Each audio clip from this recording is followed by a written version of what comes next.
spoke yesterday afternoon on this sell-off, and here we are again today, only it's worse. What are investors thinking?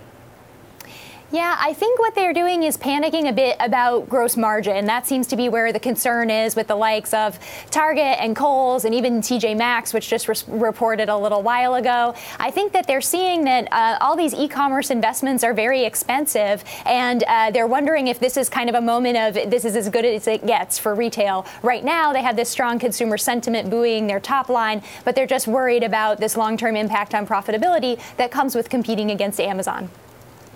And the fear, presumably, Sarah, is the top line fades and the middle of the P&L, the margin issue, remains, presumably?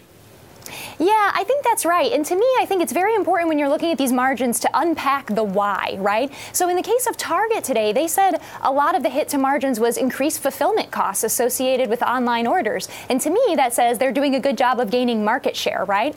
On the other hand, you look at a company like JCPenney that reported earnings last week, and their hit to gross margin was caused by having to put a bunch of ugly clothes on clearance. Now, that's a problem, right? That shows that they're struggling with their merchandising, and I think that investors would do well to kind of look at the differences in what's driving these hits to profitability.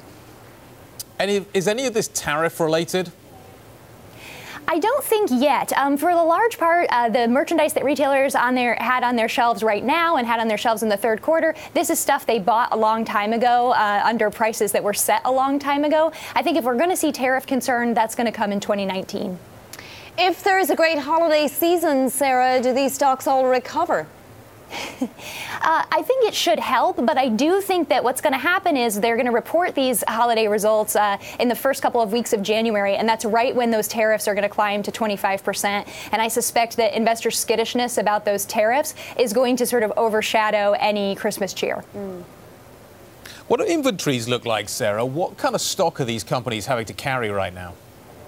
Yeah, so it's really varied across the board. I think what we're seeing is, in general, retailers are trying to manage their inventory more tightly and on a more real-time basis. We see this particularly with a clothing retailer like Kohl's. They want to be making decisions closer to when items are hitting shelves because fashion trends move so fast these days. And so we do see Kohl's is a really good example of a retailer that's made a lot of improvement in this area. Urban Outfitters is another, managing inventory more tightly and more in real time to make a difference on the bottom line and not have to resort to discounting and promotions.